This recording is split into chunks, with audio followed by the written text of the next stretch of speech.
Thank you for clicking on the video. I'm Cal Cope. Won't you like and subscribe and enjoy the video?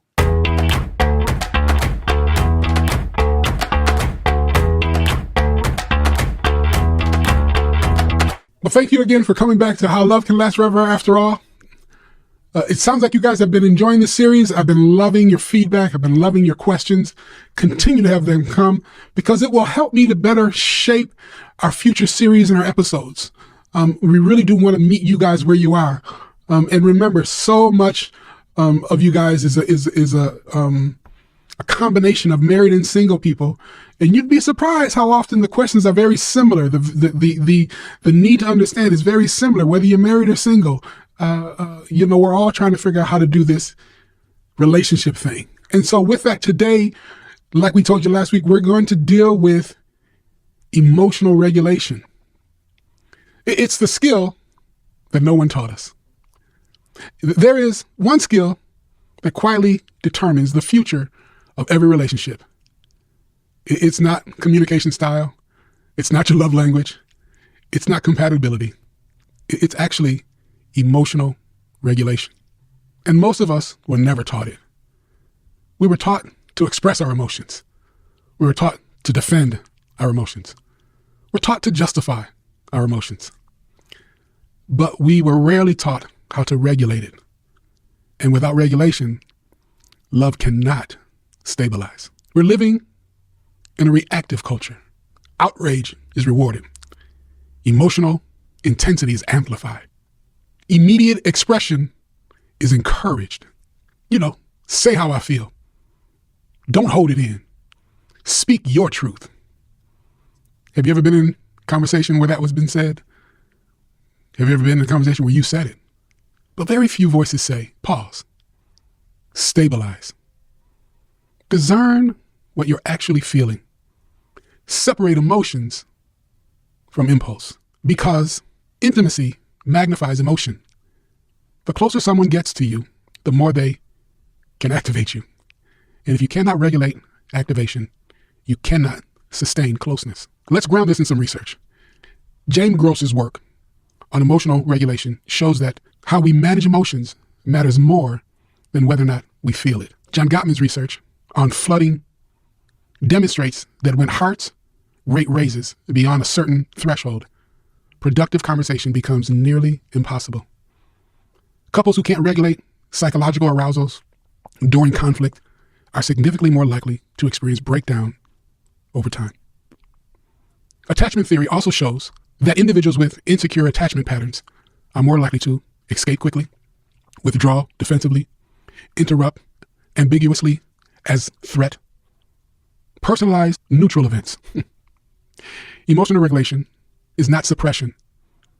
It is modulation. It is the ability to experience emotion without being governed by it. Now let's apply this to the 90 million navigating dating platforms. Dating apps accelerate emotional exposure.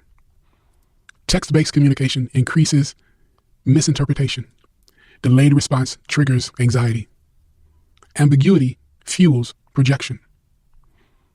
If you are unregulated, you will overtext when anxious, withdraw when uncertain, assume rejection prematurely, escape emotionally too quickly, and then you will interpret the instability as incapacity.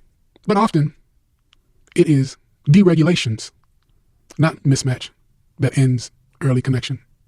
The ability to pause before reacting may be the difference between ending something prematurely and allowing it to develop. Now let's talk to those who are married. Over time, couples develop emotional patterns. One escalates, one withdraws, one criticizes, one shuts down. And these cycles become automatic. The problem is not the disagreement. The problem is escalation without regulation. When emotional flooding occurs, listening decreases, empathy collapses, defensiveness rises, and contempt creeps in. Regulation is what interrupts the cycle. It allows someone to say, I need a pause. I'm feeling activated. Let's return to this when we're calmer. That pause is not weakness. It's maturity. From a neurological standpoint, this makes sense. The prefrontal cortex evaluates and moderates response. When someone reacts impulsively in conflict, Limbic activity overrides executive functioning. Mature love requires regulation of both. You feel emotion, but you choose your response. That integration is developmental, and it can be strengthened. Over 35 years of marriage, I can tell you this. The moments that strengthened our relationships were not the moments of agreement. They were the moments of regulation. Choosing not to escape. Choosing not to weaponize words. Choosing to pause instead of punish. And that didn't happen automatically. It required growth. Regulation is not a personality. It's a practice. Let me give you some practical indicators of regulation capacity. See, in dating, do they become defensive quickly? Can they tolerate disagreements? Do they escalate emotionally over small misunderstandings? Can they revisit conversations calmly?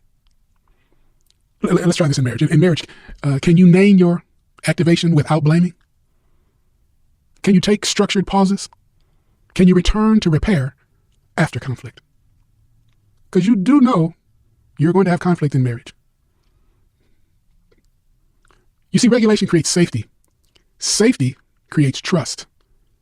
And trust creates longevity. You see, here's the truth. Every relationship will experience conflict. That is not optional. But how conflict is handled determines everything. The next episode, we're going to talk about what separates relationships that collapse from relationships that deepen. It's not the absence of tension. It's the presence of repair.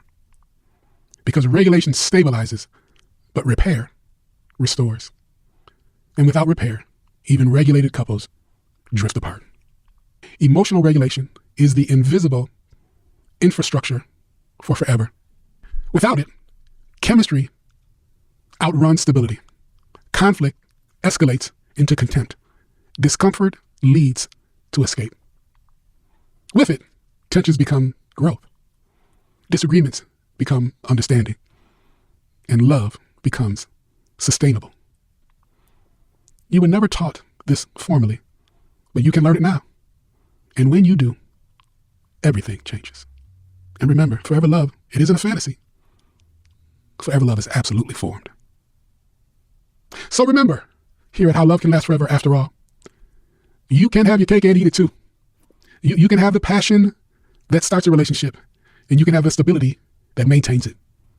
Once again, please send in your questions. I'd love to hear your comments. We really want to meet you where you are. So tell me what you liked about the episode. Tell me what questions you continue to have about the episode, so that we can continue to help you develop the skills and disciplines needed to have a love that lasts forever, after all.